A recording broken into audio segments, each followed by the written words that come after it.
আজকে ঘুম থেকে ওঠার থেকেই আমি খুব ব্যস্ত, কারণ এক জায়গায় যাব, সেটা যাওয়ার কথা ছিল না, হঠাৎ করে সকালবেলা প্ল্যানটা হয়েছে। আজকে মনসা পুজো, আমাদের পাড়ায় মনসা পুজো দিতে যাই আমি, সেখানেই যাব। আর তা বাদেও আর একটা জায়গায় যাওয়ার প্ল্যান হয়েছে।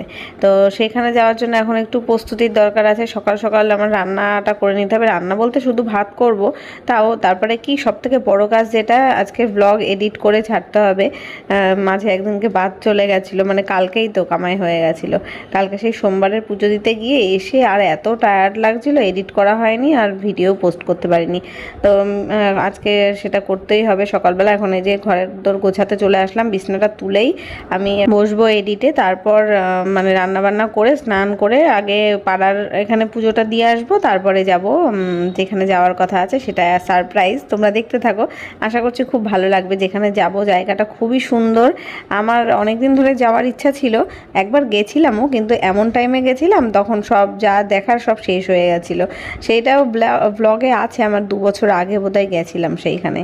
তো মানে একদম যেখানে যাব সেটা হচ্ছে 0 পয়েন্ট, মানে বাংলাদেশ আর ইন্ডিয়ার মাঝামাঝি জায়গায় আজকে যাব। বাংলাদেশ দেখাবো তোমাদের, তো পুরো ব্লগটা কিন্তু কন্টিনিউ দেখো। ভাত বসিয়ে দিলাম, সেদ্ধ সাদ্দা দিয়ে ভাত বসিয়েছি এই আগের দিনের মতন। কাঁকরোল সেদ্ধ, আলু সেদ্ধ, ভেন্ডি সেদ্ধ দিয়ে ভাত বসিয়েছি এখানে। আর এদিকে ডিম সেদ্ধ বসিয়েছি। বাজে এখন 11টা। স্নান করব, ভাত হয়ে গেলে স্নান করতে যাব। সেও চলে এসছে কাজে, কাজ করে দিয়ে যাক, তারপরে স্নান করে আগে পুজো দিয়ে আসবো। এখানে পাড়ায় যেখানে পুজো দিতে যাব, মনসা পুজো, দুধ কলা দেবো, তারপর খাওয়া দাওয়া করে বেরোবো। তো এই যে বন্ধুরা, এখন রেডি হয়ে গেলাম, মানে স্নান করে জাস্ট ড্রেসটা পরেছি। আর এখন যাচ্ছি আমাদের এখানে পাড়াতে যে মন্দির রয়েছে, মনসা মন্দির, সেখানে এই পুজো দিতে। ওখান থেকে পুজো দিয়ে আসবো, এসে তারপরে ভাত বানিয়েছি সকালবেলা, দেখলে গরম ভাত, ভাত টাত খেয়ে তারপর বেরোবো বটারে, যেখানে মন্দির রয়েছে মনসা মন্দির, ওখানে বড় করে পুজো হয়, সেখানে যাব দেখতে। তো চলো, এখন এই যে আমি তো রেডি হয়ে গেলাম। মা তো সকাল সকাল রেডি হয়ে 11টার মধ্যে চলেও এসছে। বাবাইকে বললাম যে তুই স্নান কর, আমরা ততক্ষণে পুজো দিয়ে আসি। এই যে পুজোর সমস্ত কিছু গোছানো হয়েছে। আর আজকের ঘটিতে করে দুধ নিয়ে যাব না, বোতলে করেই নিয়ে যাব। এই যে দুধ, কলা, সরা যেগুলো লাগে, সরা ধোয়া। আর এই যে মা রেডি হয়ে এসছে, এদিকে একটু তাকাও।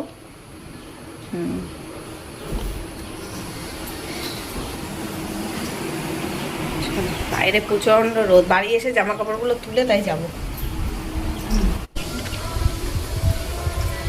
রোদের তাপে তাকাতে পারছি না আমি।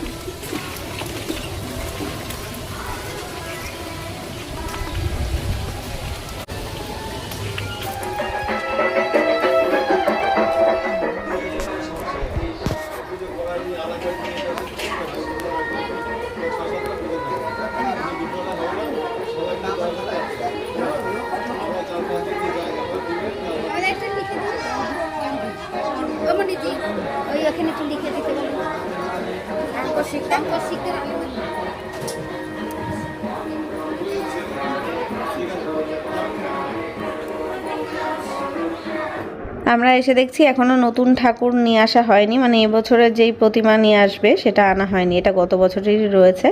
এখন আনতে গেছে ঠাকুর, তাই বললো। আর পুজো শুরু হতে হতে দুপুরবেলা, মানে 2টো বেজে যাবে, 2টো 2:30টার সময় শুরু হবে। পুজো শেষই হয় বিকেলবেলা, মানে সন্ধে হয়ে যায়। তো আমরা তো পুজো দিয়ে রেখে গেলাম, আর নাম বাড়ি থেকে লিখে নিয়ে এসেছিলাম, তাই এখানে আবার খাতায় লিখে দিতে হলো। পুজো দেওয়া হয়ে গেল এখানে। চলো, এখন নতুন ঠাকুর আসবে, সেটা তো দেখতে পারলাম না, বিকেলে এসে দেখবো। এই যে আমাদের সকালের খাওয়া দাওয়া, খাচ্ছি তো 1:45টার সময়। এটা হচ্ছে যে সব রকম দিয়ে মাখা, ডিম সেদ্ধ, কচুরমুখির তরকারি একটু আছে, শুক্তো আছে, এগুলো দিয়ে খাওয়া দাওয়া হচ্ছে। সকাল থেকে না খেয়ে গিয়ে এখানে পাড়ার মন্দিরে আর কি পুজো দিয়ে আসলাম। তারপরে আর না খেয়ে আমি অত দূর যেতে পারবো না, আর আমরা তো ওখানে বর্ডারের ওখানে মন্দিরে গিয়ে পুজো দেবও না, এমনি একটু দক্ষিণা দিয়ে দেবো, নমস্কার করব। তা ওই জন্য বাড়ি থেকে একেবারে ভাত খেয়েই যাচ্ছি। এখন রেডি হয়ে বসে আছি, বাইরে পড়ছে ঝমঝমিয়ে বৃষ্টি। বৃষ্টিটা একটু না কমলে বেরোতে পারবো না, কমুক তারপরে রাস্তায় গিয়ে টোটো ধরবো। আমরা তিনজনেই রেডি হয়ে গেছি। সকাল থেকে রোদ ছিল, মেঘলা মেঘলা করেছিল কিন্তু বৃষ্টি হয়নি। এখন একদম বেরোনোর সময়, এখন কটা বাজে জানো, 1:16 অলরেডি হয়ে গেছে। বৃষ্টিটা কমতেই আবার দেখছি রোদ উঠেছে বাইরে, তা বেরোলাম। রাস্তার মোড়ের মাথা থেকে একটা টোটো পেলাম। আমাদের বাড়ির থেকে বর্ডার পর্যন্ত যেতে দুটো টোটো পাল্টাতে হয়, কিন্তু এই টোটোটাই বললাম যে যাবেন কি না, ইনি বললো যাবে। তো একবারেই আমরা তিনজনেই আর কি রিজার্ভ করেই চলে গেলাম। যদিও একটু বেশি ভাড়া নিয়েছিল, তাও বেশি এমন কিছু বেশি না, মনে হয় 20-30 টাকাই বেশি নিয়েছে। তা একদিকে ভালোই হলো, এই বৃষ্টি বাদলার ইয়েতে আবার ডবল টোটো পাল্টাবো, দাঁড়িয়ে থাকবো কোথায়, তার থেকে একবারে বাড়ির থেকেই চলে যেতে পারলাম, অসুবিধাও হলো না। হ্যাঁ, না না না, অন্য একদিন আসবো। ওই যে ওই পাশ দিয়ে ঢুকতে হয়। পাট এগুলো দেখেছিস, পাট ছাড়িয়ে ছাড়িয়ে রেখেছে, পাটের আঁশ, পাট কাটির থেকে আঁশ ছাড়িয়ে রেখেছে।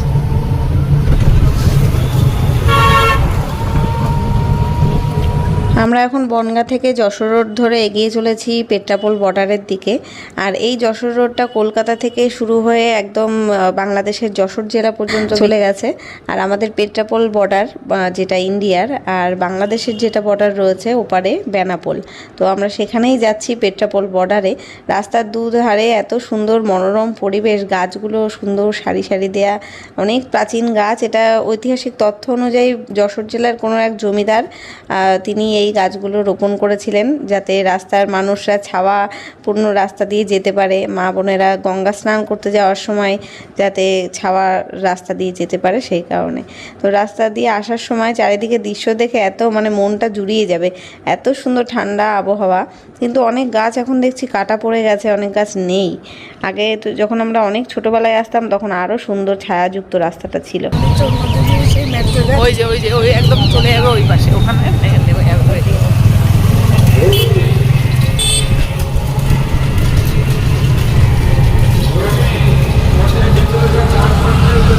ডান দিকে যেই বিল্ডিংটা দেখতে পাচ্ছ বিশাল বড়, আর মানে অনেকক্ষণ ধরে শুরু হয়েছে, এখনো শেষ হচ্ছে না। এটাই এখন বাংলাদেশের পেট্রাপোল বর্ডার। এর ভেতর থেকেই এখন যাওয়া আসা হয় যাত্রীদের। আগে তো ওই যে সামনে গেট ছিল, সেটা আগেও অনেক ভিডিওতে তোমাদের দেখাচ্ছি, এখনও দেখাবো, কিন্তু এখন ওখান থেকে বোধহয় আর যাওয়া আসা হয় না, এই ভেতর থেকেই যেতে হয়। এখন আমরা পৌঁছে গেছি বর্ডারে, নেমেও গেছি। এখন দেখো ভিড় দেখো কত, বাইরে অনেক মেলার মতন দোকান পাট, খাবারের দোকান, তারপরে টেডি পুতুল সমস্ত কিছু, অনেক ধরনের যেমন মেলায় দোকান বসে সেরকমই বসেছে। প্রচুর মানুষের সমাগম, প্রচুর ভিড়। এখন পুজো হচ্ছেও, মাইকে অ্যানাউন্স করছে, অনেকে দেখো ডালা নিয়ে পুজো দিতেও যাচ্ছে।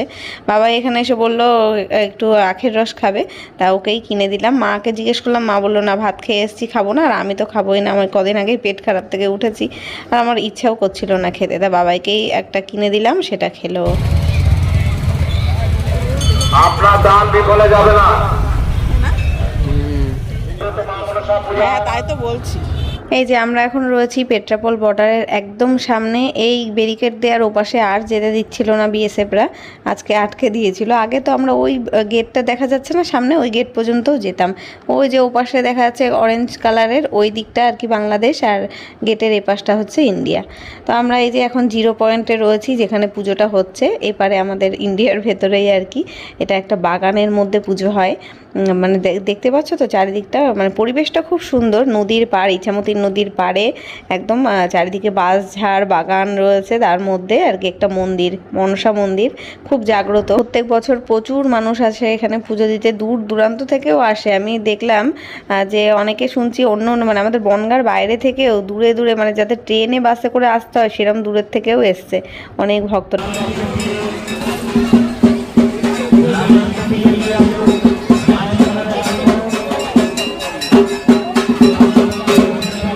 খাওয়া জায়গায় চলো, কোন দিকে যাচ্ছ? আসো ঘন্টাবাজি আই মন্দিরে একটু যা, কি ভিড়। ঠাকুর দর্শন করা যাবে? যাবে না, সোজাসুজি একদম ভিড়, যাওয়া যাবে না। সামনেটাই গেল হয়তো, ওখানে বন্ধ করা, রাস্তা বন্ধ করে রেখেছে।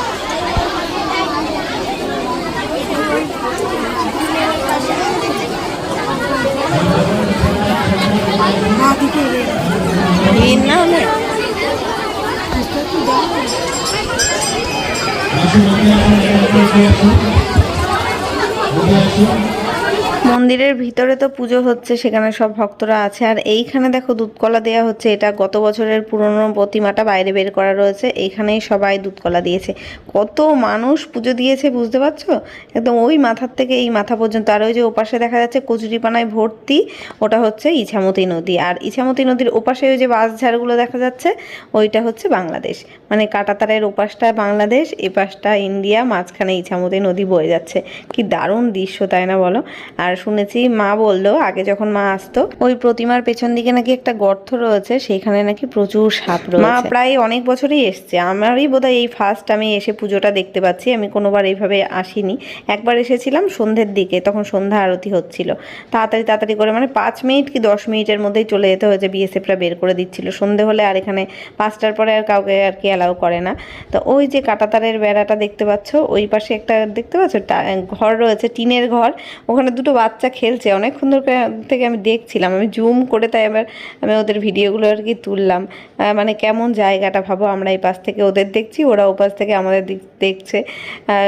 একটা দেশের মধ্যে একটা তার কাটা একটা নদীর ফারাক, ব্যাস, আর কিছুই না।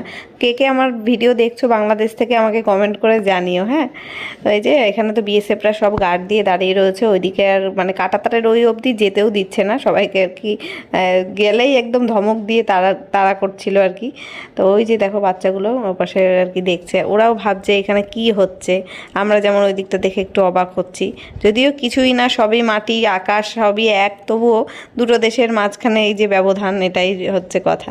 তো আমরা এখন এই যে এসছি প্রতিমা দর্শন করতে, এত ভিড় যে মানে জায়গায় পাওয়া যাচ্ছিল না, তাও এসছি ঠেলাগুতো করে একদম। ও মানে অনেকটা দূরের থেকে জুম করে একটুখানি আমিও দর্শন করলাম, তোমাদেরও। তোমরা আমার ভিডিওটা দেখেই মাকে প্রণাম করে নাও, আর তোমাদের যা মনোবাঞ্ছা আছে মাকে বলো, মা কিন্তু পূরণ করবে।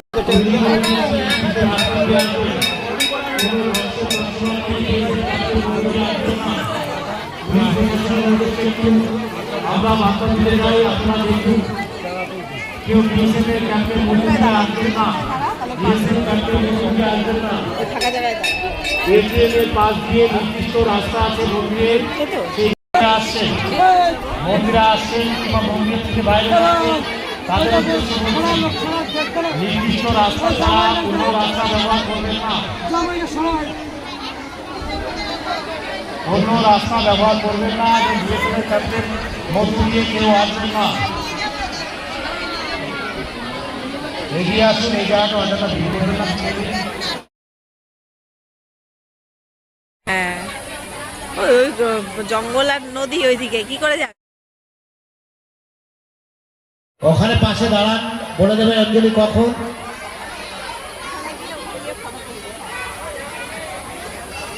দান বাস্কটা একটু ছেড়ে দাঁড়াবেন। আপনারা যারা দান করবেন এগিয়ে আসুন, দান বাস্কের দিকে এগিয়ে আসুন।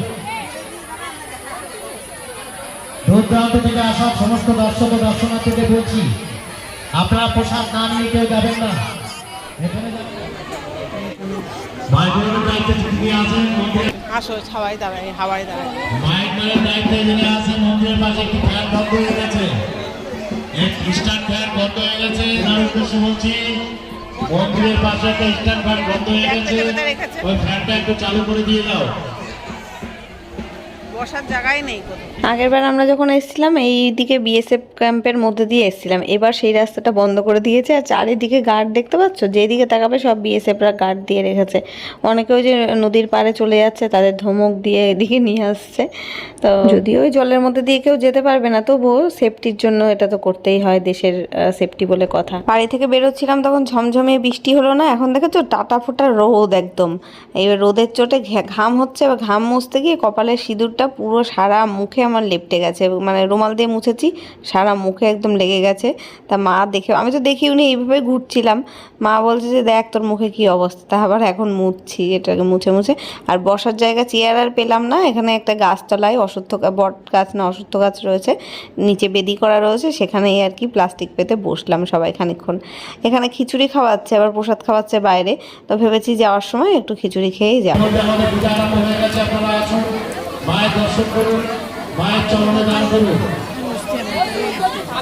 পর্যাপ্ত পরিমাণে প্রসাদের ব্যবস্থা আছে, আপনারা মন্দিরে বেশ খানিকক্ষণ সময় আমরা কাটিয়ে তারপর আসলাম বাইরের দিকে। এখানে খিচুড়ি খাওয়াচ্ছিল তাই আসতে, তো এখানে সিট পেতেও লাগলো প্রায় আধা ঘন্টা। সিট পেতে আর কি, পেয়ে বসে আর কি খিচুড়ি পেতে পেতে আধা ঘন্টাই লেগেছে।